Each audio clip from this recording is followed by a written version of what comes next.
ولی برزانم کاتتان باش من کارنیلیمه دیبیتکانم لسر پرس گرینگ و استراتژی چاره نوسازەکانی نەتەوەی نیشتیمانی خەڵکی کوردستان بەردەوامە. ئێمە باسی ئەو بابەتانەکەین کە زۆر گرنگین ڕەبتن بە چارەنووسی گەلەکەمانەوە، ڕەبتن بە خاکمانەوە، بە شوناسمانەوە، بە جوگرافیامانەوە. بێگومان ئەم شەویش باسی بابەتێکی زۆر گرنگ دەکەین کە زۆر شەو باسمان کردو، بەڵام ئەو بابەتە زۆر دەهێنێ. ئەگەر بە شەو ڕۆژیش قسەی لەسەر بکەین، ڕای گشتی کوردستان لەسەر ئەم پرسە هەستیارە دروست بکەین. لەبەرەوە ئێمە باسی قۆڵای ستراتیژی کوردستان دەکەین، باسی ناوچە دابنڕێراوەکان دەکەین، ناوچە کوردستانیەکان دەکەین. لە شنگالەوە بۆ خانەقین و کەرکووک و دیالە و ئەو سەلاحەدین و مووسڵ و هەو ناوچانەی کە ناوچەی ستراتیژی کوردستانینە. ئێستا ئەم ناوچانە لە ڕەوشێکی زۆر خراپدان، بەردەوام ئەو ناوچانە لە ڕەوشی خراپدا بوونە. لەبەرەوە ناوچەی ستراتیژیکی زۆر گرنگن، پشتوێنەیەکی ئەمنی ئابووری عمقی ستراتیژی نەبوو باشووری کوردستان. لەبەرەوە بەردەوام لەلایەن داگیرکەرانەوە،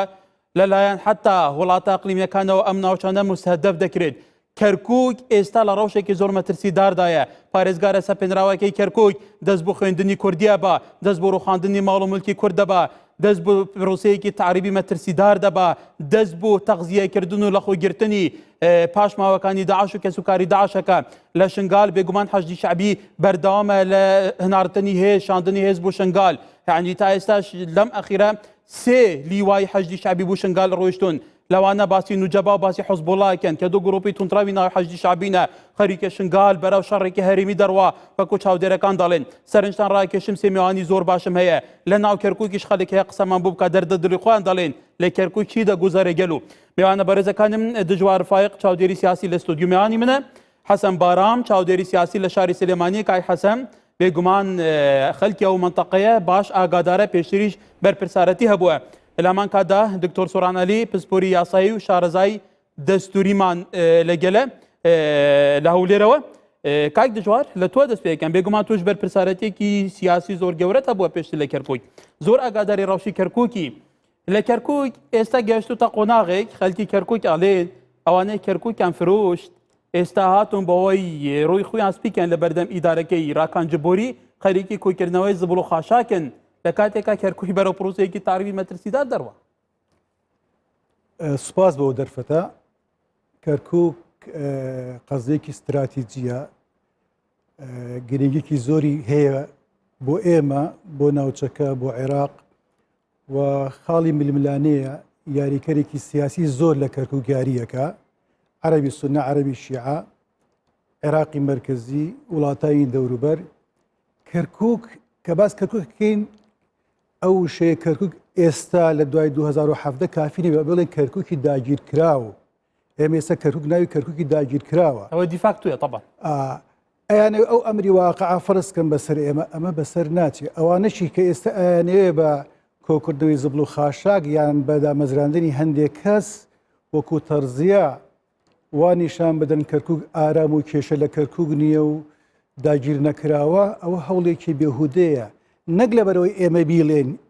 ئەوانەی تەمەشاکارین بیڵن، چونکە خەڵکی کەرکووک لە هەمومان شارەزاتەکە بەش کوڕی ئەو شارەین. چی ئەگوزارێت لە کەرکووک ئەمڕۆ؟ کەرکووک ساڵی 80 لە پێشبەرچەی لە عێراق خاوێنترین شاری عێراق بوو. کەرکووک دەوڵەمەندە بە نەوت. کەرکووک چوارەم شاری عێراقە. کەرکووک ئێستا وای لێ هاتووە بۆتە زبڵدان. لە کەرکووک لە ڕووی دەرونیەوە خەڵک باش نییە، خەڵک ئارام نییە. لە کەرکووک هێزی بیانی وا زۆر هاتووە کە هەر یەک و سەر بە جیهەتێکن. جەنان باسی حەشدی شەعبیت کرد. حەشدی شەعبی هەر گروپێک و سەر بە جیهەتێکن، نە حکوومەتی عێراق نە قیادەی حەشدی شەعبی کۆنتڕۆلی لەسەریان نییە، بە کەیفی خۆیان ئەجوڵێنەوە. سەیتەرات دانن، بەرتیل وەرەگرن، خەڵک ئەگرن، خانی خەڵک ئەڕوخێنن، دوکانی خەڵک ئەڕوخێنن بەناو وایە ئەمانە تەجاوزن. خۆی هەمووی ئەم شتانە ئەچێتە قاڵیبی تعریبی تازەوە. ئەم تعریبە پرۆسەیەکی کۆنە، بە درێژایی مێژوو دەستی پێ کردووە، بەڵام لە ڕووی شۆفینیەکەیەوە لە دوای شۆڕشی ئەیلولی مەزن دەستی پێ کردووە بە چەند قۆناغێک. بۆچی ئەوە گوزەری ئەمڕۆ لە کەرکووک پرسیان لە هۆکارەکان بکەین، زۆر بەوردی باز دەکەین، بەڵام مەبەسمە پێشەوە بچمە لای کاک حەسەن دکتۆریش. خەڵکی کەرکووک قسەیان کردووە، خەڵکی کەرکووک باسی ڕەوشی شارەکە دەکەن، باسی خۆیان دەکەن وەکو کورد، تەبەن کورد کە زۆرینەیە لە کەرکووک، بەڵام ئێستا لەلایەن کەمینەیەکی شوڤێنی قوسەپێنراوەوە تەعاملێکی زۆر خراپ لەگەڵیان دەکرێت. با پێکەوە ببینین. لە ڕووی خزمەت گوزاریەوە مەنتیقە گەڕەکە کوردیەکان پشتگوێ کراوە. وەختی خۆی دکتۆر نەزمەدین لەیرە بوو کە پارێزگای کەرکووک بوو بەبێ جیاوازی نێتەوە خزمەت گوزاری بە هەموو شوێنێکە گەیان. وەڵای ڕاکان جوبوریشەوەت ئەیبینین هەر تعریبەکە ماڵەکان دەرەکە و ئەیبا و ئەیتێنێ و ئەڕوا یعنی من تێناگەم. 3 ساڵە ئەوەتە ئەو گەڕەکەی ئێمەیە نەچەوەنتۆ کراوە نەسەب کراوە نەقیتاو کراوە. ئەوە حاڵ کارەباکەمانە، ئەوە حاڵ ئاوەکەمانە، ئەوە حاڵ ئەمنێتیم کەرکووکێ وەڵڵی شار بێخاوەنە. محافزە ڕاکان جوبوریە ئەوە خۆتان لە کەناڵەکانی بینین چیەکە. ئەوە ئەم کابرای فەلاح قایبخامە چی دوکان و وین ئەو شار و ئەو بەرەوە هەیە ئەمە ڕوخێنێ بۆ لەبەرەوە بێخاوەنە کە ساحێبی نییە لەم شارەیە. ئەم شەش پەرلەمانە کوردەکەیە هیچیان بەدەست نییە، وەڵڵی هیچیان بەدەست نییە. لە دوای 16 ئۆکتۆبەرەوە بەرەو کارەسات ڕۆشتووە. کارەسات یعنی بەڕاستی کەرکووک ئێهمال کراوە بە تەواوەتی، هیچ شتێک نەکراوە بۆ ئەم شارە. شتێکی کرابێ ئەویش لەسەر مەلەفی کۆنە دووبارە ئەبێتەوە هەندێک شتی ئەمانە و کەسێکی دڵسۆز نابینین لەم شارە هەوڵی بۆ بدات لەبەر ئەوەی بۆ خۆیان بە ساحێبی ئەم شوێنە نازانن. وڵای قوربان کێشەکانی ئەم شارە بە ئاسانی تەواو نابوو، قلێدوان نییە باسی بکەین. لە دوای 16 ئۆکتۆبەرەوە زۆرە وەزعی بەلەدیات و پاکردنەوە و نیزامی تیا نەماوە. ناوەڵای لەراکە دەشەڕ بکرێ شوڕتەیەک بە هاناوە نایە بێت ئیشەکە زوو بۆ کۆنتترۆل بکە. وەڵە کێشەکانی کەرکووکەوە ڕاستی گەرەکە کەرکووک بێخاوەنە ساحبی نییە، خاصە منتەقای کوردەکان هەرمەڵێ وێران بووە لە 16 ئۆکتۆبەر حتا ئەم دقەیە کورد وێران بووە بەر ئەوە ڕاستی گەرەکە. ئەوەی باس بۆت ئەەکەم کارەبا هەر نییە لە 24 ساعت 3 ساعت 4 ساعت هەیە هەر نییە. ئەوەیە کەرکووکی ئەم بێخاوەنەوە ڕاستی گەرەکە ئەوەیە. تعریبەوە لە حەویجە و لە جنوب دێنە لێرە ماڵ کوردەکان دەرێکن عربدانن. سەبارەت بە خزمەت گوزاری و ئەو شتانەش وڵای خزمەت گوزاری هەن نییە. هەندێک منتیقە عەرەبیەکان دەبێ و کاتە لێوێ خزمەت گوزاری باش بیسە لێرە هەن نییە. ئێستا خۆیان هاتوونە لەبان ئەوەی کە فرۆشتیان ئێستا قسەیەکە لێ فرۆشتیان و پاکردنەوەکە بۆمان جێدێڵن. 3-4 گڵابیان هاوردە لە قەدی نووسیان ئەتحاد وەتەنی و نازانم چی خۆیان پاکشەکەنەوە. وەڵێ بەرزان ئێوە گوێتان لە سەرنجی خەڵکی کەرکووک بووم. کاک حەسەن بارام چاودێری سیاسی لە سلێمانیەوە لە گەلمانە. کاک حەسەن بێگومان وابزانم لە دیالەت و بەرپرسارەتی سیاسی هەبووە پێشتر زۆر ئاگاداری ڕەوشەکەی ئاگات لە خەڵکی کەرکووک بووە چاند داخڵە دڵن چاند خۆیان بە بێخاوەن دەزانن چاند پشتگویان دەخەن. سەرنجی تو بامە چییە؟ بەڵێ سڵاو بۆ ئێوە سڵاو بۆ بینەرانی کەناڵەکەتان. لە ڕاستیدا لە 3-4 ساڵی ڕابردووە ئەوەی کە لە ڕەبیعە تا خانەقین دەگوزەرێ یەک سیاسەتە و یەک نەهجە، بەڵام لە یەکەیەکی ئیداری و بۆ یەکەیەکی ئیداری ڕەنگە جیاوازتر بێت کە سیاسەتێکی هەمەلایەنەی تا ئەندازەیەک دوژمنکارانە لەو ناوچانە پەیڕەو دەکرێت. من لە بیدایەت کاتی خۆشی دوای ڕووداوەکان ئەو خاڵەم وت ئەوەی کە بیدایەت من باسی ئەوەم کرد ئەگەر ئەو بەرنامەی ئێستا هەیە ڕێی لێ نەگیرێ ڕەنگە ئەوەی کە بەعس بە 30 ساڵ نەیتوانی بیکە ئەما لە ماوەی چەند ساڵێکە جێبەجێکەن. ئێستا حاڵی حازر ئەوە دەگوزارێ و بەردەوام ئەم سیاسەتە بە چەند ئاراستەیەکە لە بابەتی دەرپەڕاندنی کورد و بە عەرەبکردن مەسەلەن با ئێمە یەکێک لەسەر ئەو خاڵانە باز بکەین. یەکێ لەو خاڵانەی کە دەیانەوێت کورد لەو شار و شارۆچکانە داماڵن من نمونەت بۆێنمەوە قەزایەکی گرنگی تێکۆشەری وەکو خورماتوو لە کۆی 30 فەرمانگە بڕوا ناکەم دوو فەرمانگەی بەدەست کوردەوە بێ دێنەوە کەرکووک من یەک عینەیەک دەدەمێ یەک سەمپڵێک دەدەمێ لە پەروەردەی کەرکووکە لە بەڕێوەبرایەتی گشتی پەروەردەی کەرکووک لە کۆی 18 بەش تەنها 3 بەشی بەدەست کوردەوەیە لە کۆی 63 یەکە لە بەڕێوەبەرایەتەکە تەنها 9 بەدەست کوردەوەیە. لە 3-4 ساڵی ڕابردووە سەرووی 3000 کەس لە پەروەردە دامەزراوە نزیکەی 600 کووردە کەچی کورد زۆرینەیە. ئەمە ئەم نمونەیە ئەم عینەیە بۆ شارەکانی تریش بۆ شەکای حەسەن مشکلەی خوێندنی کوردیش هەوڵدا درێکێشە بۆ دروست بکرێت هەموو یەکە بەڵێ مشکلەی خوێندنی کوردیش هەوڵدا دێ بۆ دروست بکرێت دواتر قسە لەسەر مەشەکەین قسەش لە شەرەمەشکەم بەڵام ئەوەی جێگەی سەرنجە کای هەسەنەوەی جێگەی سەرنجە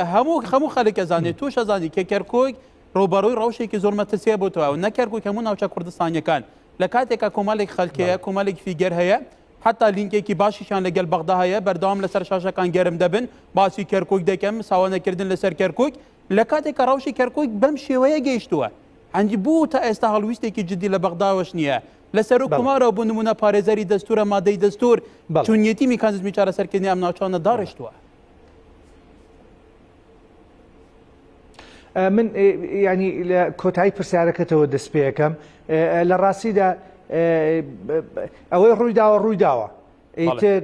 هەر لایەنێکی سیاسی هەر چاودێریی سیاسی چۆن هەڵسەنگاندنی بۆەکە و چۆن تەحلیلی بۆەکە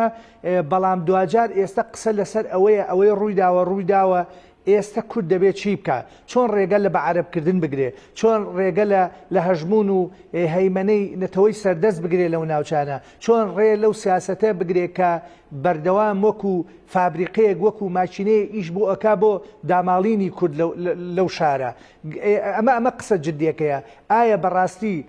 ئەوەی کە دەگوزارێ بە تەنها یەک لایەن یان دوو لایەن لێ بەرپرسە بە تەسەوری من و بە بڕای من بە قەناعەتی من بە هەڵسەنگاندنی من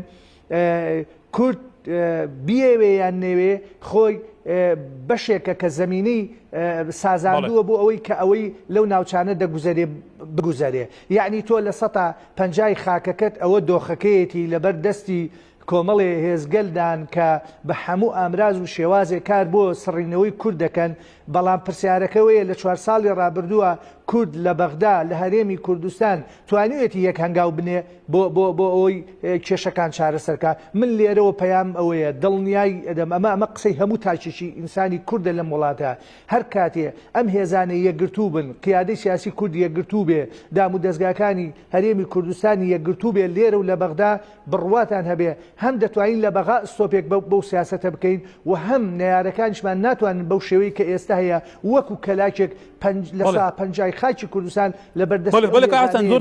دەیدزن تاڵان یەکەن دەیبن ئەمە بەرپرسیارەتی هەموو هێزەکانە و ئەمە نابێ ئێمە لەوە دەست پێ بکەین بین وەڵا ئەگەر هێزێکی دیاری کراو چەند شۆفەڵێکی هێناوە دەستخۆشی لەکەین با هێزی تریش ئەو کارە بک با هێزەکانی تریش هاوکاری خەڵکی کەرکووک و شنگال و مەخمور بکەن با بچن بە هەموو وەسایلێک بچنە دەنجی ئەو خەڵکەوە یعنی زۆر سپاس دەگەرم وڵات و خیتاب بدەین وەچینە ناو ئەو شارانە دەبێت بچینە ناو شارانە خزمەتیان بکەین بەێ طبعاً ئەوەی جێگەی سەرنجە بەردەوام چاودێرە سیاسەکان حتا لایەنە سیاسەکان کە میوانی من لێرە باسی پرسە سیاسی ئاساسیەکان دەکەین باسی گوتاری کورد دەکەن استراتیجێکی ئاوبەشی کوردستانی بۆ چونیەتی ڕوبەڕووبوونەوە تەحەدایانە بەڵام تا ئێستا نەبووە هەر ئەڵێن دەبێ هەبێ پێتان وایە لایەنە سیاسەکان ڕەوش ئەوەندە مەترسیدار نەبێ کە ئێوە هەست بە بەرپرسارەتێکی نیشتیمانی نەتەوینەکەین یەکگرتوونە بن گوتارێکی ئاوبەشتان نەبێ نزیکەی لە 150 خاکی ئێمە خەریکە لە دەست دەردەچێت پڕ بووە لە گروپی چەکداری تۆنترا و زۆر لە داعش لەوانەیە خراپترن تینوم بەخوێنی ئێمە بەرحال ئەچمەلای بەڕێز دکتۆر سۆرانەلی پسپۆری یاسا و شارەزای دەستوری کای دکتۆر تابان کورد زۆر هەوڵی داوە لە چارچێوەی یاسا لە چارچێوەی دەستور بچوونیەتی چارەسەرکردنی پرسی ناوچە کوردستانیەکان بەڵام لایەنی بەرامبەر نەهاتوتە ژێربار حتا خۆتەزانی مادەی 58 بووە لە یاسای مواقەتی دەوڵەتی عێراق لە 2004 بۆ 2005 دواتر مادەی 140 هەبووە بەڵام تا ئێستاش ئەو مادەیە مردووە جێبەجێ ناکرێت عکسەکەی جێبەجێکرێت بڕیارەکانی سەردەمی سەدام سەبارەت بە تەعریب و داگیرکردنی زەوی زارەکانی کورد تەعامل لەگەڵ دەکرێت ئەم ناوچانە ئەمە چۆن هەڵە سەنگینی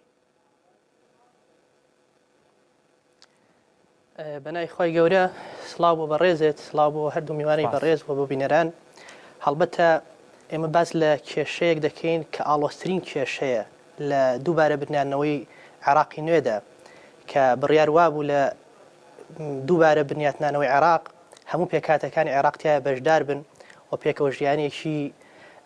پڕ لە بەدەستهێنانی مافەکە دەستوریەکان و مافەکانەوەی کە لەسەر خاک و زمانی خۆیان کێشەیەکیان تێدا دروست نەبێتەوە وەکو ساڵانێک کە عێراقی تێدا هەرسیێنا بە تەواوی دامەزراوەکانیدا هەڵبەتە کێشەی عێراق ناوچە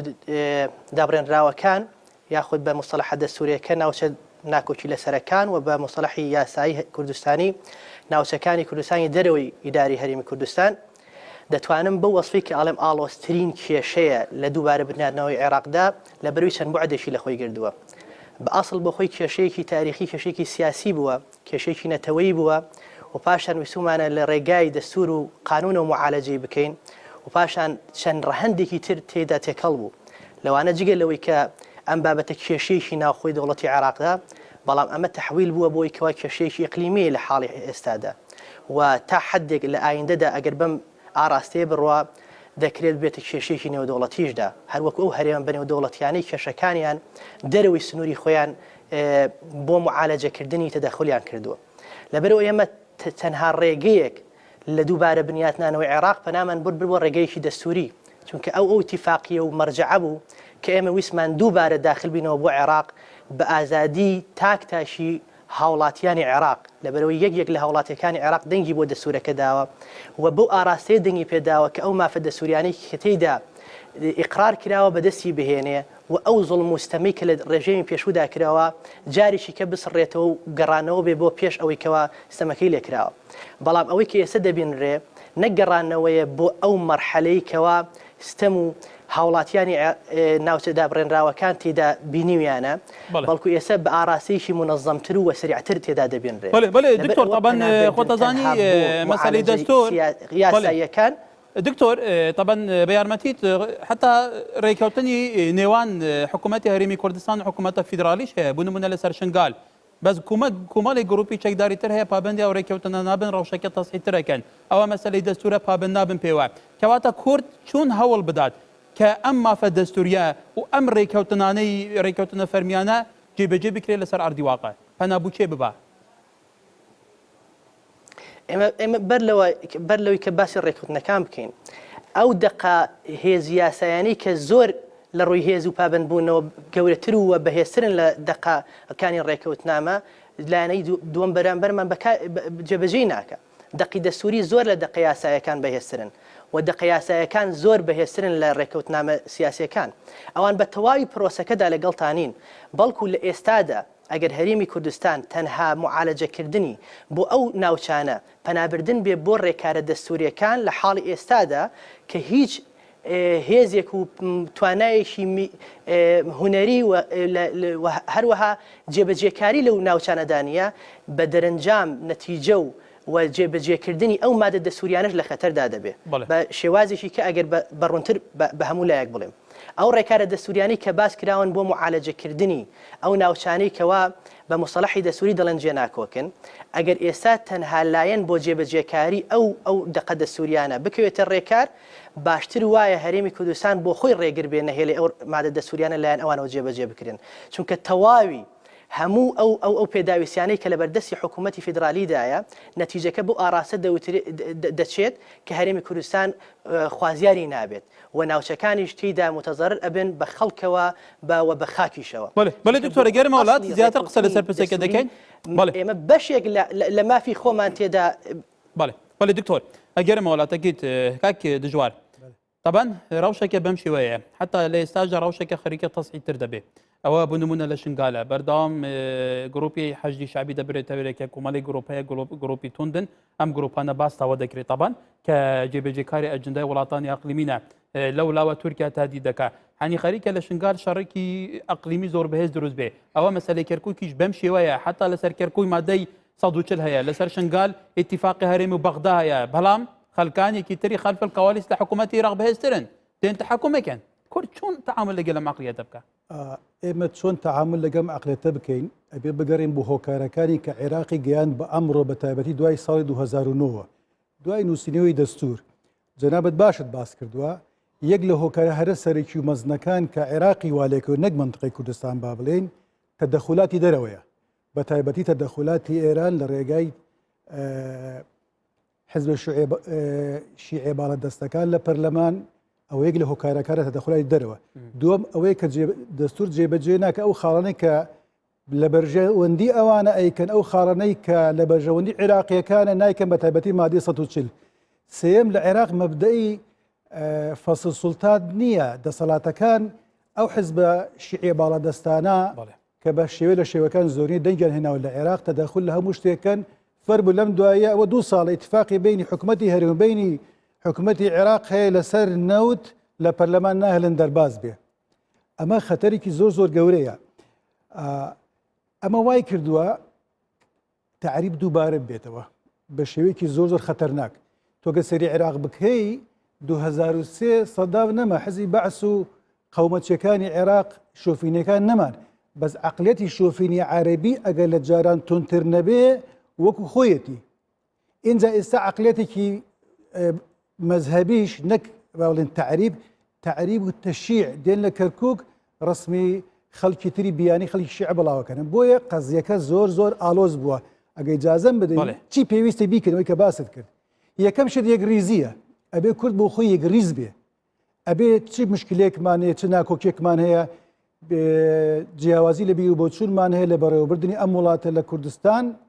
ئەبێ ئێمە لە عێراق لە بەغدا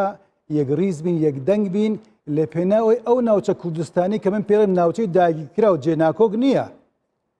ئەو ناوچەیان جێناکۆک نییە ناوچەی داگیرکرا و بە پێی دەستور بەپی مادەی زەربی هێز هاتون لە دوای بەپی مادەی 58 ئەبووە لە ئەو کاتە چارەسەر بکرایە مادەی 140 چارەسەری نەکرد بۆ جێبەجێ ناکەن مادەی 140 مادەی 140 خاڵێکی زۆر گرنگی تایە بۆی خەڵک بزانێ ئەمە دیکۆمنتە خاڵەکە ئەوەی ئەبێ ڕاپرسی بکرێ ئەبێ تعدادی سوکان بکە ئامار بکرێ ڕاپرسی بکرێ ئەوانەگە بیانزانە کەرکووک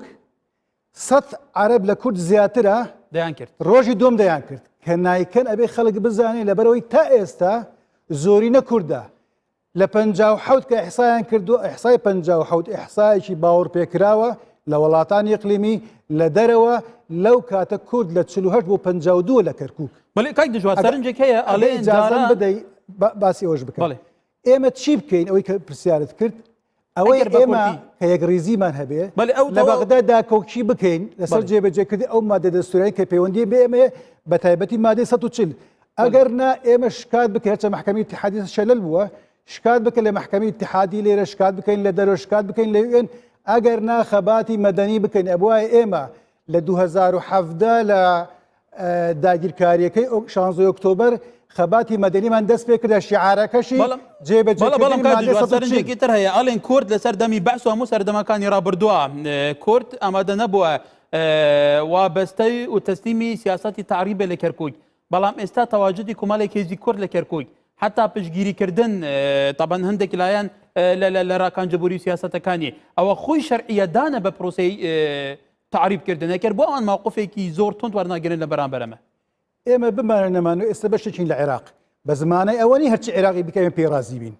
ئێمە بمانە نەمانێت کورد زۆرینەیە لە کەرکووک ئەمڕۆ کەرکووک داگیر کراوە لایەنێکی سیاسی خەڵکی ترێ لە کەرکووک ئەمڕۆ وجودیان هەیە جگە لە پارتی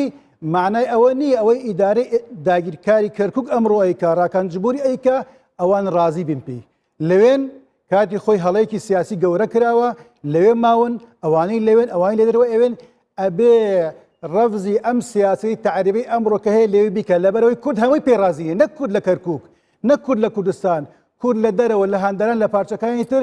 هەموو ئەوانە ئایبینێ دڵتەنگن ئەبێ هەموو بەیەکەوە وەکو جەماوەر وەکو حەزاب ئەوە ڕەت بکەینەوە هیچ پاساوێک نییە هیچ پاساوێک نیە ئێمە قبول بکەین ڕاکانجبووری بە هەج بیانوێک بێ دوکانێ بڕخوێنێ ماڵک بڕخوێنێ خەڵکێک بگرێ باشە وەرە پرسیار بکە چەندین گەڕەکی گەورەی تجاوزات لە عێراقی لە قەڵبی بەغداتێ بڕسەی بەغدات کە بزان بەغدادی پێش هەشتاکان چۆن و بەغدای ئێستا چۆنە لە کەرکووک بڕۆ بزان چەند گەڕەکی تازە لە دوای 16 ئۆکتۆبەریشەوە تجاوزی کردووە ئەگە تجاوز لابن بۆ لێو دەست پێ بڵێ طبعا کاک حەسەن خۆتەزانی پرۆسەی خوێندنی زمانی کوردی لە کەرکووک بەردەمێکی هەیە ئەمە 2 ساڵە وەزارەتی پەروەردە عێراق ئەیانەوێت بە زیادکردنی زمانی عەرەبی و ئاینی ئەم عەرقەلە دروست بکە بە تایبەتی بۆ پۆلەکانی سێی ناوەندی و 6 دوای ناوەندی حتا ئەمە لەوانەیە کوسپێکی زۆر گەورە بێ یعنی دوایەوە حتا سەرنجێکی تری زۆر جدی هەیە فڕۆکەخانی نێودەوڵەتی هەولێر بنیادن کەرکووک ببوورە سێ بەرپرسی ئەمە عەرەبن هەموو موازفەکانی عەرەبن یەک کوردیشتیانە تەنانەت تورکمانیشتیدانە ئەم هەوڵە تازانە چوونە لە سەنگێنی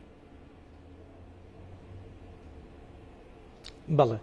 دارە ئەوەی کە دەگوزارێ بەینی فڕۆکەخانەکە و بە تەجاوز ڕۆخاندن و بە بشارهێنان بۆ سەر هاوڵاتیانی کورد ئەمە سیاسەتێکی جێگیرە و سیاسەتێکە بەڕاستی من هەر لە سەرەتایشەوە وتومە ناکرێ بۆ ئەم بابەتە تەنها ڕاکانجبووری یان بەڕێوبەری ناحەیەیان قایمقامێک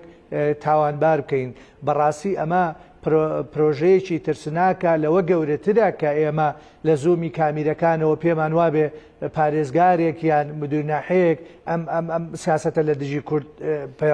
کەواتە پێتۆیەکی لە پێش پارێزگارەوەیە چەندین جار داوا کراوە لە دادگا بچێتە بەردەم دادگا نەڕۆیشتووە ئەم ڕاکانجبوریە زۆر بێمنەتە ینی ناحساب بۆ دادگایەکە نەحساب بۆ بریارەکە نەبوو دەسوورەکە هەر شتێک ئەوێ خۆی دەکات ینی پێتۆیە ئەو چه هێزێکی وەکو تواڵێ لە پێش ڕاکانجبوریەوە بۆیە بەم شێوەیە بێمنەت بێ کاک حەسەن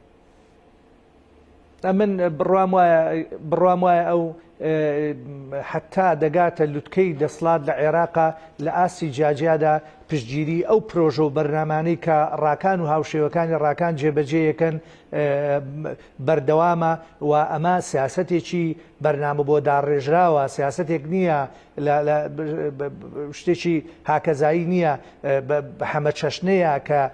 دەیانەوێت لە ماوەی چەند ساڵێکدا کورد بە تەواوەتی دابماڵن لەوێ ئەمە ئێمە وەکو کورد هەمومان کۆچین لەسەر ئەوەی کە سیاسەتێکەیە سیاسەتێکە بەداخەوە مۆلکێکی داگیرکاری وەرگتووە سیاسەتێکە کە پرۆسەی بە عەرەبکردن و پرۆسەی تەشەیوع و پرۆسەی دەرپەڕاندنی کورد لەوەیە بەڵام من دەمەوێ ئەمە زۆر ئەمانەمان دووبارە کردێتەوە ڕۆژانە ئەمە لەبەر چاومانە بەڵام ئەوەی کە خۆمانمان لێ بێدەنگ کردووە ئەوەیە هەڵوێستی کورد چییە هەڵوێستی قیادەی سیاسی کورد چییە هەڵوێستی پەرلەمان و حکوومەتی هەرێمی کوردستان چییە ئێمە باشە وەکو ئەوەی جەنابت و ئەو برادرانە ئاماژەیان پێکرد مەترسی هێزی عێراقیمان لەسرە مەترسی داعشمان لەسرە مەترسی وڵاتە هەرێمایەتەکانمان لەسرە باشە خێرە ئەم هەموو مەترسی و هەڕەشە لەسەر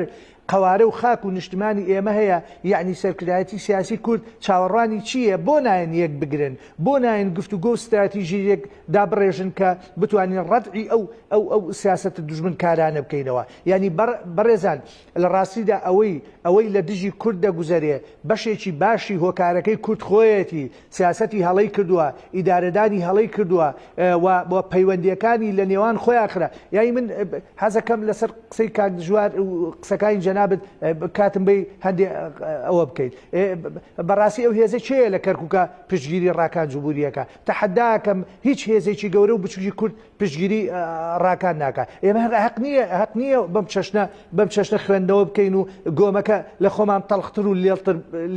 لێڵتر بکەین ینی ئەوە خۆی ئەوە بەشێکە لەوەی کە ئێمە واکەین سیاسەتی کورد تەڵخ بێ پەرد بێ بەڵێ کاک حەسەن تەبەن ئەوە سەرنجی خەڵکە ئەوە سەرنجی چاودێرەکانە باشە ئەگەر پشتگیریش نەکەن ئەگەر گرێمان پشتگیریش نەکەن بەڵام بۆ نمونە یەکێک لە خەڵکی کەرکووک لێ 6 پەرلەمانتاری کەرکووکمانەیە ئەو پەرلەمانتارانە لەکوێن ئاڵێن ئێمە بێخاوەنی کەس نییە لە ئێمە بپێچێتەوە باشە لەوێ ئەگەر ئەو هێزانە تەواجدێکی سەر ئاستێکی بەرزیان هەیە بۆ ناچن ئیجبارکەن دەسەڵاتدارانی کەرکووک کە ئەم شتانە نەکەن گەرەکە کوردیەکان زۆر هەژارن خزمەتگوزاریان سەفرە خۆ خەڵکە لێ خۆ منداڵێم کای حەسەن بەڵێ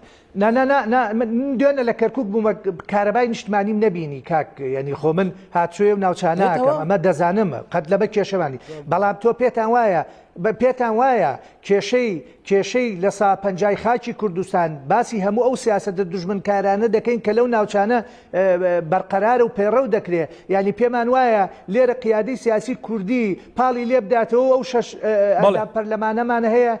ینی تەسەور چیەکەن شەشەندا پەرلەمان دەڕۆن مەیدانیان بتابعی کێشەکانەکەن بەڵام کێشەی کەرکووک کێشەی شنگال کێشەی مەخمور و خورمات و خانەقین لە شەشەندا پەرلەمانەکە گەورەترە کە وەکەوەی ئەو دکتۆر باسی کرد ئەمە ڕەهەندێکی یاسایی مێژوویی دوژمنکارانەی هەیە ئەو جا بابەتێکی تر ینی بەڕاستی ئێمە فڕۆکەکانی وەفدی هەرێمی کوردستان لە هەولێرەوە بەسەر کەرکووک کاتی ئەپەڕن دەچن بۆ بەغا ئەگەرە کەرکووک داگیرکاریە بۆ دەچین لەگەڵ بەغدا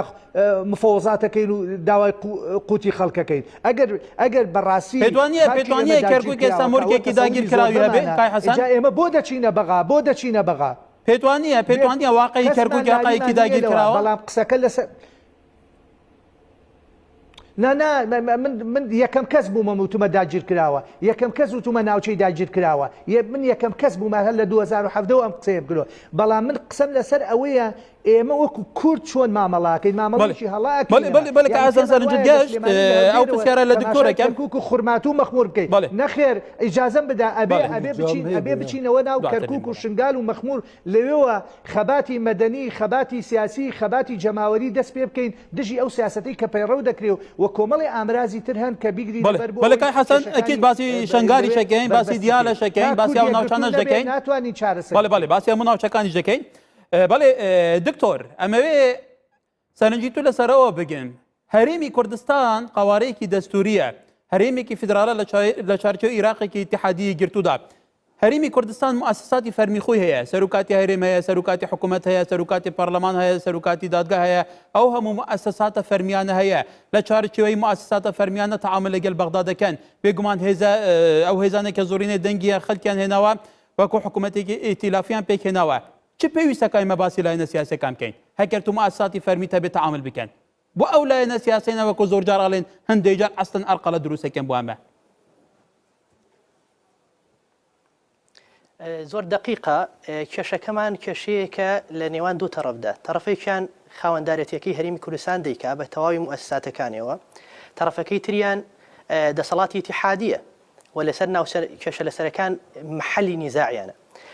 ئەسڵ وایە وەڕێڕەوە ئاراستە دەستوریە یاسایەکە ئەوەیە مؤسسەی فەرمی هەرێمی کوردستان جیهەی مفاوز بێ و دانوستان بێ و داکۆچی کار بێ لە ڕووی یاساییەوە لە ڕووی تەعاملەوە لە ڕووی مفاوزاتەوە بەڵام ئەگەر لایەنە سیاسیەکان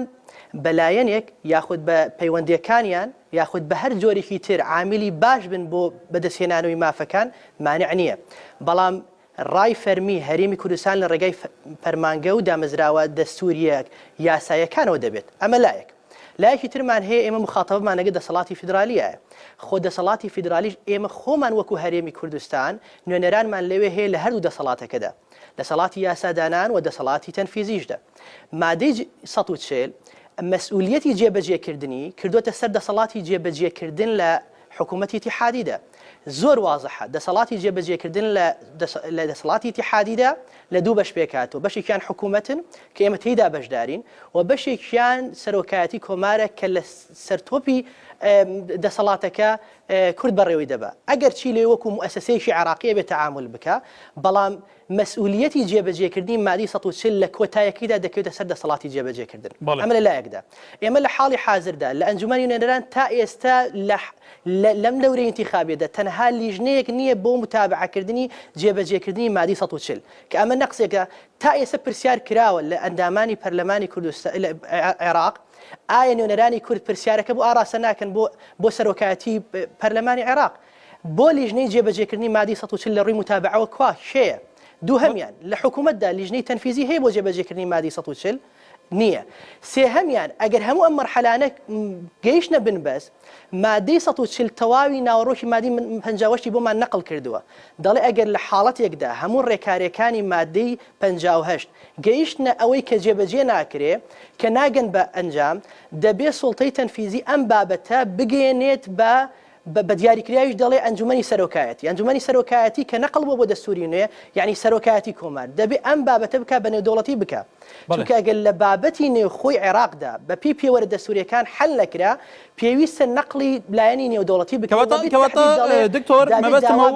لەسەرەوەش پرسیارێکی لێ بکەم سکرتێری نەتەوەی گرتووەکان عەفوەن خوا بە پەیامەکە بە وازحی بگا کاکەکان دەڵێ دەبێت سەرۆکایەتی کۆمار ئەم بابەتە بە نێودەوڵەتی بکە و داوا لە نەتەوەی گرتوەکان بکە و لە سکرتێری نەتەوە گرتوەکان بکە نوێنەرێکی تایبەت بۆ ئەم بابەتە دیاری بکەن ئێمە وا دەورەکە تەواو بوو لە ئەنجومەنی نوێنەران وای انتخاباتی نوێ دەکرێت ویلایەتی سەرۆکایەتی کۆمار تەواو دەبێ ئێمە هەر چاوەڕی ئەو ڕێککەوتنانە بین کە لەگەڵ بەغدایە دەکرێت نامانگەێنێ بە هیچ ناوچەکە لە خەتەردایە وەگەیشتووە بە بنبەست مادەکەواتە دکتۆر لە ڕووی دەستوریەوە لە ڕووی یاساییەوە لە ڕووی مافێکی خۆتەوە بەڵێ کە وڵاتەکەت بەم شێوەیە تەعامل لەگەڵ دەکرێت خەڵکێکە دەربدەر دەکرێت ئیتر حتا بە تایبەتی ئەو فەلاتانە ئەمنیەی ناوچە کوردستانیەکان هەیە کۆمەڵی گروپی زۆر مەترسێدار پەیدا بوون لە پڕێکەوە بە کوێرانە قۆمبەلە دەتەقێنن بەسەر وڵاتی ئێمەدا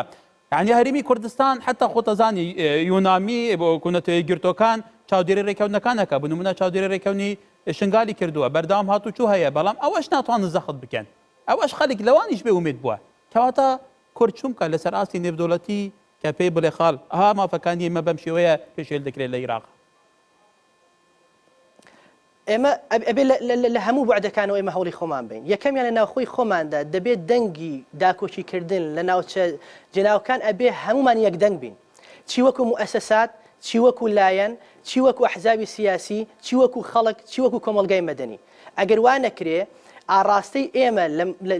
لە خیتابمان بەرامبەر دەسەڵاتی ئیتیحادی لە بچووکترین بۆشاییە بەرامبەرەکەی سیفادی لێ دەکا. تەنانەت ئەگەر تۆ بتەوێت ڕای فەرمی هەرێمی کوردستان بگەێنی ئەگەر زانرا لایەنێک لە لایەنە سیاسیەکان جۆرێک نەرمی هەیە لەو بابەتە، جۆرە تەعاملێکی جیاوازی هەیە، ئەو بۆشاییە دەرفەتێکی زۆر زێڕینە بۆ دەسەڵاتی ئیتیحادی و مامەڵێکی جیاواز لەو منتیقەیە دەکا. هەر من ئێستا پرسیار دەکەم، ئێمە ئێستا لە بەرنامەی کە بەشداری کردوین هەرسێکمان خەڵکی ئەو ناوچەین و بەڵام هەرسێکمان لە هەولێر و سلێمانیەوە قسە دەکەین. بۆ ئەمە نەتیجەی ئەوەیە و خەتەری ئەوە دەگات ڕەنگە هاوڵاتی ئاسایش دیتر جێگەی نەبێتەوە لەو منتیقانەدا. یعنی ئەوەی کە بە 30 ساڵ و 40 ساڵی ئەو تاریخی عێراق نەکراوە ڕەنگە بە 4-5 ساڵی کە وای بێ هاوڵاتی ئاسایی لە شارەکەدا جێگەی نەمێنێتەوە. چونکە تو خەدەماتت لێبڕی، ژیانت لێبڕی، مامەڵی ئاسایی لێبڕی، خوێندنت لێبڕی، مافەکانی کە دەستور و یاسا پێت دەبەخشێ هاوڵاتیکی ئاسایی پێی نەگات، ئەو کاتە دەرفەتی ژیانە لەو ناوچانە نامێنێ بە ناچاری ئەگەر بە زۆرە ملێژ نەبێ بەڕاستە و خۆ، بەڵام جۆرێک لە ناچارکردنە لە بەجێهێشتنی ناوچەکەت. دەشزانین لە بەجێهێشتنی ناوچەکە معنای چییە؟ یعنی تۆ وەکو خاک وەکو هاوڵاتی زمانیش لە خەتەر بێ ئەو کاتە معالەجەکردنی یاسایی بە فریاد ناکەوێت. ئەمڕۆ دەست پێ بکەین هێشتا درەنگە، سبەیە دەست پێ بکەین هێشتا درەنگە. طبعا دکتۆر منیش لەگەلەوە هاوبەشم ها هەرسێکتان خەڵکی کەرکووکی ڕۆژی کەرکووک بەم شێوەیە منیش خەڵکی ناوچەیەکی مامێدی لە سنووری پارێزگای دهۆک کە بەردەوام لەلایەن دوو هێزی بیانیەوە ئەو ناوچانە تووباران دەکرێت خەڵکێکی زەرار دەکات حتا بەدان خەڵکیش تا ئێستا شەهید بووە. یعنی ئێمە هەر چار لەوانەیە لەمەیە زەران مەبی کە ناوچەکانی ئێمە بەر شاڵاویکی مەترسیدار کەوتووە کە خەڵکی ئێمە بەڕاستی زەرار دەکات. کاک دژوار طبعا ئەگەر ئێمە باسی بوشای ئەمنی بکەین، بوشای ئەمنی مەترسیدار لەم ناوچانە هەیە، داعش سەری هەڵداوە، گروپە تونتڕاوەکان بە تایبەتی هەندێک گرۆپ لە ناو حەشدی شعبی کە لە چارچێوەی مەنظومی عێراقا خۆیان پێناسە دەکەن،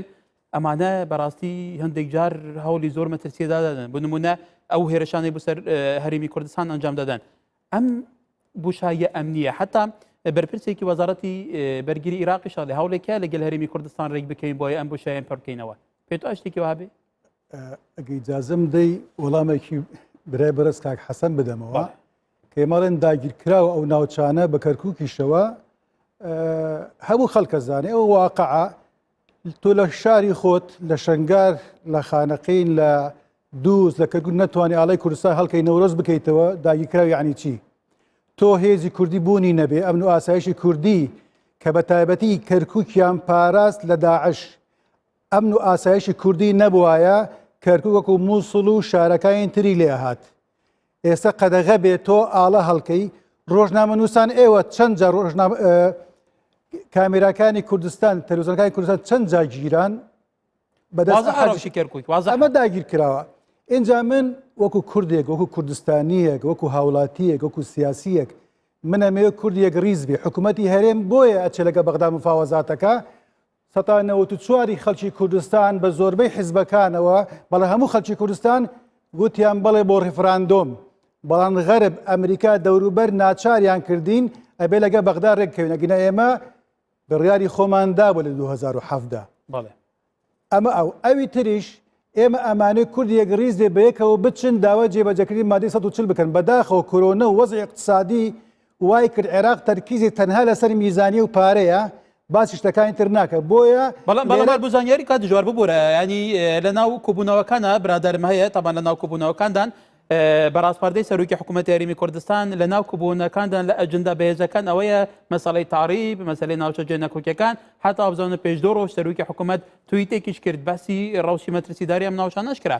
بەڵام مەسەلەی موچە زەخترە زەختر دەکرێت. من ئەواڵێم عێراق ئەوەی ئەوێ حکوومەتی ئێمە لە هەموو مفاوەزاتەکان چەند جارێک لەسەر زاری سەرۆکی حکوومەتەوە ئێمە تەنازل ناکەن لە مەفە دەستوورەکانمان لە کەرکووک لە جێبەجێکردنی مادەی 140 لە ناوچەکانی تر کە من پەیوەندیداگیرکرا و نەک ناکۆک جێ ناکۆک. ئێمە لەسەر مافەکانی خۆمان سوورین و داواشێکین. بۆیە ئەبێ ئێمە گفتوگۆ فراوان بکەین ئەو مادە دەستوریان جێبەجێ نەکراون داوا بکەن جێبەجێ کرێەوە مادەی 140ەوە هەتا ئەوانی وەڵامی پرسیارەکەی جەنابێت یعنی یەک لە هۆکاری ئەوەی وەزی ئەمنی ئەو ناوچانە باشنی ئەوەیە پێشمەگەی لێ نییە ئاسایشی لێ نییە دەسەڵاتی کوردی لێ نییە باشترین چارەسەرش ئەوەیە ئەو لیژنانەی کە تەنسیقی لە بینی بەغدا و لە بینی هەرێم جێبەجێ بکرێ ئەمن و ئاسایشی کوردی بگەڕێتەوە ئەوێ پێشمەگە بگەڕێتەوە ئەوێ چونکە فەرموسەیکە لەو فەرەغە ئەمنیە داعش جموجۆڵەکە نەک لەم ناوە لە نزیکی بەغدا خەریکە گاتە ناو بەغدا لە زۆر شوێن کاتی خودوتیان داعش تاوە بێ وتمامە داعش تاوە نەوەتە دەلیلیش داعش تاوە نەبووە لە هەموو ناوچەی سنووری هەتا گاتە نزیک بەغدا داعش جموجۆڵی هەیە ئەبێ ئەو ڕێکەوتنی کە چەندین مانگە یان ساڵە 2007 قسەی لەسەرەکەن جێبەجێ بکرێ بەڵام بۆ جێبەجێ ناکرێ یەک لە هۆکارە سەرەکیەکانی تەدەخولاتی خارجیە یەک لە هۆکارە سەرەکیەکانی خەڵکێکی خۆی بە زلە زاین لە بەغدا ئەفوم کە ئەوێ سیستەمی ناوەندی مرکزی دیکتاتۆری ئەغلبیە بەڕێوە ببات مۆزوعی کورد و کوردستان و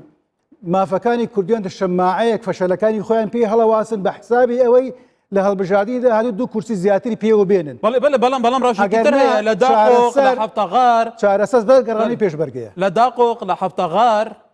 داعش بەردەوام جمۆجۆری حتا لە ڕیاد زۆر جار شەو بەدەستی داعشەوەیە ڕۆژ تەواجودێکی سمبولیکی هێزەکانی عێراقەیە کەواتە داعش لەوێ زۆر فعالە وەکو بازێکی حتا بەرپرسەکانی عێراقیش عەمەلیاتیشیان هەیە لە کاتێکا ئەو گروپە چەکدارانە نەیانتوانیوە لەوێ ئەو منتەقەیە بپارێزن ئەگەر سبەینێ ڕەوشەکە تونتر بوو ڕەوشەکە لە دەست دەرچوو وەکو 2014 ئیدیا و عەقلیەتە مەرکەزیە سەنترالیزمەی لە بەغدا چی ئەخوا؟ ئەو عقلێتە سنترالیزم مرکزیە لە بەغدا لە هەموو ڕێک و فەشلی هێناوە بۆتە هۆکاری فەشەری سیاسی فەشەری ئیداری فەشەری ئەمنی و هەتا دوایی یعنی ئەمە ئەبێتە مای ئەوەی کە کێشەی گەورە بۆ هاوڵاتی دروست بێ بۆ ژیانی هاوڵاتی دروست بێ بۆ باری دەرونی هاوڵاتی لەو ناوچانە دروست بێ ئێمە ژێمان لێ زۆر جار بەرە عەرەبەکانمان کەناڵەکان داواکەن پێشمەگە بگەڕێتەوە داواکە ئیدارەی مشتەرەکە بێ بەڵام عقلێتی سیاسی خۆبەزلزان لە بەغدا هەندێک کەس کە ئەجنداتی خارجی جێبەجێکەن هەتا گەیشتە ئەوەی کە شنگال داگیر کراوە هێزە بن بۆ شنگال باشە من پرسیارەکەم حەشدی شعبی بۆچی لە شنگال بێ بۆچی لە کەرکووک بێ جێشی عێراقی هەیە شورتە هەیە ئەمن و ئاسایشی ئێمە هەیە وەکو بۆم باس کردی کەرکووک و ناوچەکانی تر ئێمە نەبوونایە خراپترە بوو دوای پرسیارێکی زۆر زەقێ ئەبێ خەڵکی کەرکووک بیکە بە تایبەتی خەدەمات نییە لە کەرکووک حکوومەتی عێراق ئەڵێ ئێمە بۆیە میزانی کوردستان نادەین کوردستان نەوت تەسلیم ناکات تەمامە ڕاز نییە ئێمە دیکۆمنتمان هەیە وتەبێژ حکوومەت عێراق خۆی ئەڵێ ئێمە پارەی نەوتەکەمان پێشەکی لێیان بڕیوە نیوەی پارێ داهاتی کوردستانمان بڕیوە ئەی باشە من بە حکوومەتی عێراق و ئەو عقلێتە شۆفینیاڵێم نەوتی کەرکووک چیایی بە خۆ ئێمە نایبێن بەغدای بە کوا پارەی نەوتی کەرکووک کوا حەقیق ئێنجا شتێکی تر کاتمان زۆر کەماوە بۆ بەرە دواتە دێن بۆ لاتەکرد کاتە بێ کاک حەسەن طبعا ئەگەر من بە فراوانتر پرسیارە لێ بکەم وەکو چاودێرێکی سیاسی کە مطلعی بە تایبەتی لەسەر ناوچە کوردستانیەکان ئێستا تەواجدی حەشدی شعبی لەوێ هەیە غیابی سوپای عێراق وەکو پێویست نییە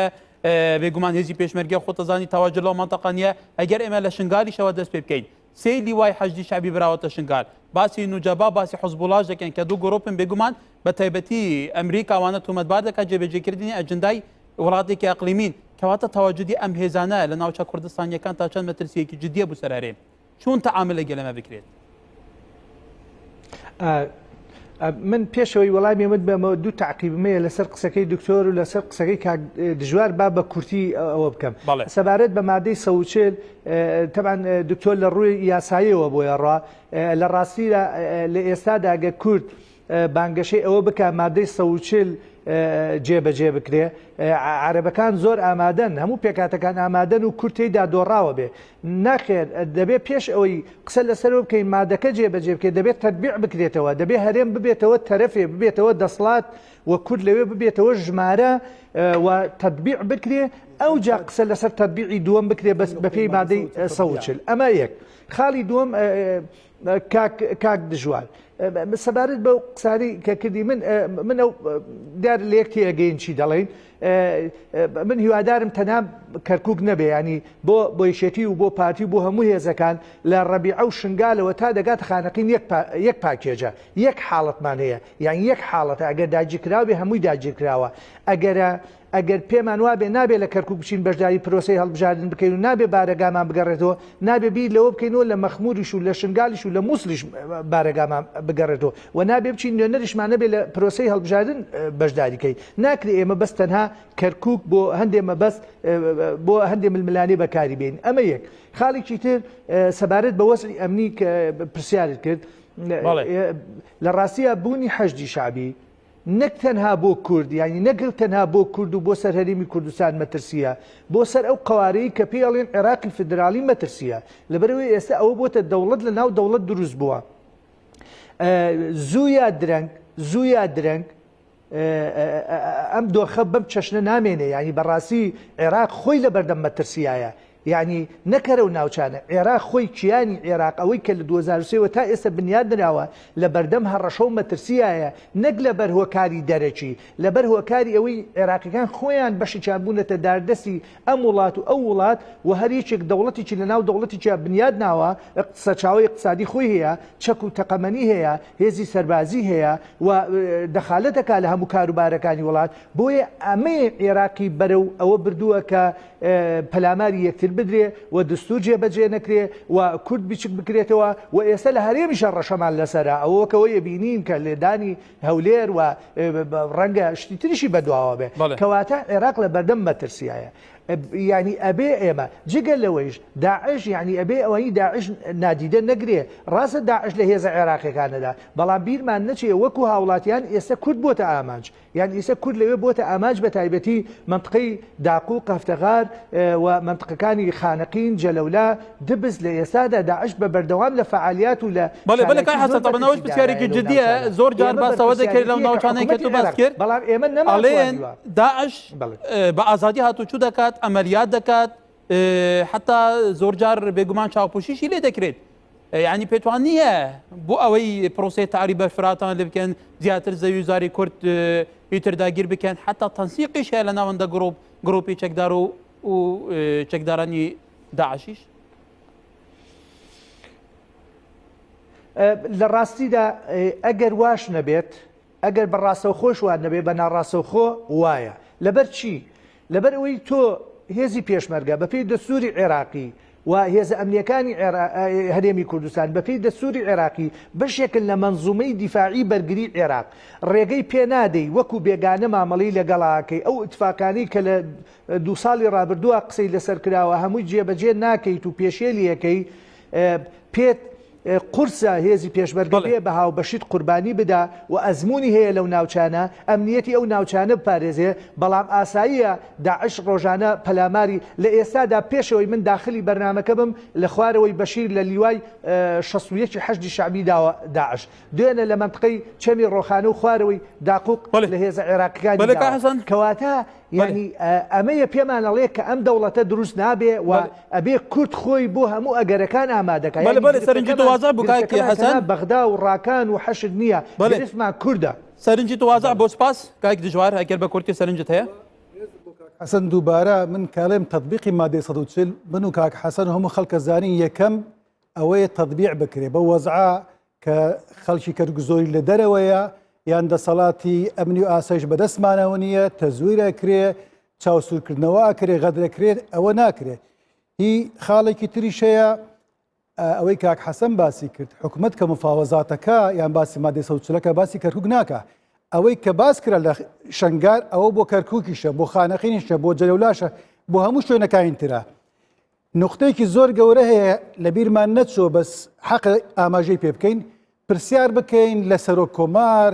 لەو بەڕێزین لە پەرلەمانن لە بەغدا کوردن لە وەزیرەکان ئەرێ میزانەی کەرکووک چەندە لە بۆجێی تازای عێراق میزانەی حەویجە چەندە میزانەی شنگار چەندە میزانەی بۆ دووس چەندە بۆ شوێنەکانی تر کە مڵم داگی کرا و جێدان کۆگنیە ئەوانە چەندن ئێمە کوردایەتی بکەین کە باسی ئەو ناوچاناکە من دیفاع لە شنگارەکەم پێش کەرکووک لە خانەقین و جەولایەکەم پێش کەرکووک چوە قەزیەکە هەموو یەکە قەزێکە نیوەی کوردستانە ئەو ناوچانە ناڵم کەرکووک هەموو دڵی کوردستانە بەڵێ سپاس طبعا دکتۆر سۆران ئەمەوێ سەرنجی تۆ وەربگرم تاقیبی بێگومان قسەکانی کاک حەسەنیش هەبوو سەرنجی هەبوو لەسەر قسەکانی تۆ دوا سەرنجی تو کاک دکتۆر وابزانم کای حەسەن تاکیدکردنەوە و لە بەشێک لە مقدمەی قسەکانم و دوایی من کە بابەتی مەسلەی سڵتەی تەنفیزی و دەسەڵاتی جێبەجێکردنی ئیتیحادیم باس کرد جۆرێک لە ناتێگەیشتن لای بەڕێزی دروست بووە لە حاڵی حازرە کە هەموو بابەتە جێبەجێکاریەکانی مادی 140 لە ژێر دەسەڵاتی ئیتیحادیا بێ ئەبێ کورد بۆ خۆی ڕێگر بێ لە جێبەجێکردنی ئەو مادەیە چونکە نەتیجەکەی وازەحە بە خزمەتی کورد ناکەوێتەوە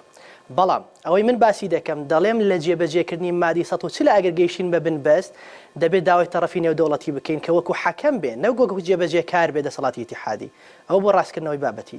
بابەتێکی تر بن باس دەکەم کە لە نێوەندی وتوێژەکانمان باسی لێ کرا و بەڵام کەم لەسەری ڕۆیشتین کە ئەوە خەتەرەکەی کەمتر نییە لە خەتەری ئەمنی و لە خەتەری خزمەتگوزاریەکانی کە ئێستا ناوچەکانی دەرەوەی هەرێمی کوردستانی گردووەتەوە ئەویش هەڕەشەیە بۆ سەر زمان ئێمە هەندێک مافی دەستوریمان وەرگرت لە سەرەتای جێبەجێکردنی 2005 لە سەرەتای دانانی مادە دەستوریەکان ئەوە یەکێکە لە پێوەرەکانی بە زیندوهێشتنەوەی نەتەوە ئێستا خەتەرەکە گەیشتووەتە ناوچەکانی دەرەوەی هەرێمی کوردستان کە ئەو ناوچانە هەڕەشەی زمانیان لەسرە بەڵام من ئەبێ ئیشارە بە حەقیقەتێک بین بەر لەوەی کە باس لەن ئەو ناوچانە بکەین هەڕەشە لەسەر زمانی کوردی هەیە لە تەواوی عێراقدا بە هەرێمی کوردستانەوە پاشان اینجا ئەو ناوچە هەموو ئەو مادانەی کەوا باس لە جێبەجێکردنی بەڵێ سپاس دکتۆر طبعا لە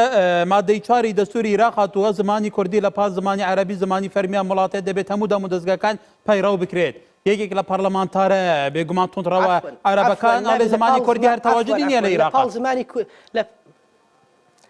نانە کاگە کارگیان بۆی ڕاستتر بڵین لە پاڵ زمانی عەرەبی نییە هەردووکیان زمانی فەرمی وڵاتن ئێمە بەسمەوەی کوردی لە پاڵ زمانی عەرەبی نەمە بەسمەوە بۆ هەردوو زمانی کوردی زمانی فەرمیە زمانی عەرەبیش زمانی فەرمی بەڵێ دکتۆر مەبەستمەوە بوو جێبەجێکردنەکە جێبەجێ نەکراوە بەڵێ زۆر سپاس دکتۆر لە پەرلەمانی عێراق نوێنەرانمان لە ئەنجومەنی وەزیران تاوەکو ئێستا مخاتەبەی ڕسمیان لەگەڵ دەسەڵاتی ئیتیحادیە بە زمانی کوردی نییە کە حەقێکی دەستوریە پێت دراوە بۆ ممارەسەی ناکەی ئەگەر ممارەسەی نەکەی کەواتە تۆ بەشێکی لە تعتیلکردنی مادەیەکی دەستوری بەڵێ زۆر سپاس طبعاً بینەران زۆر سپاس بۆ میوانەکانی من هەوەی قسەی ئەخیری دکتۆر سۆران زۆر جێگەی سەرنج بۆ زمانی تو کە زمانێکی فەرمی بێ لە ڕووی دەستوریەوە دانی پێدانرابێ لە بەغدا حتا تهدیدی نەمانی زمانیش تووشێکە لەسەر پاسپۆرتی عێراقی لەوێ بینیتانە تا ئێستا بەرپرسە باڵەکان لە کۆڕۆکوبوونەوە فەرمیە نێودەوڵەتیەکان و ناوخۆیەکان ئەوانەی کوردن بە زمانی کوردی قسان کردبێ بەرحاڵ بە هیوای سەرنجی میوانەکانی میگەشت بێ بوو ناوچە کوردستانیەکان وەکو کای دژوارەڵێ ناوچە داگیرکراوەکان لە ئێستادا کە مەترسیەکی زۆر جدی لەسەرەیە بە هیوام لاینە پەیوەندیدارەکان ئەم سەرنجە بە جدی وەربگرن لەبەرەوە لاینە سیاسی کوردستانیەکان لە بەردەم بەرپرسارەتێکی مەحەکی مێژوویدان بۆ ئەم ناوچانە وەکو میوانەکانی منیان وت دخێر و خۆشیان دابێت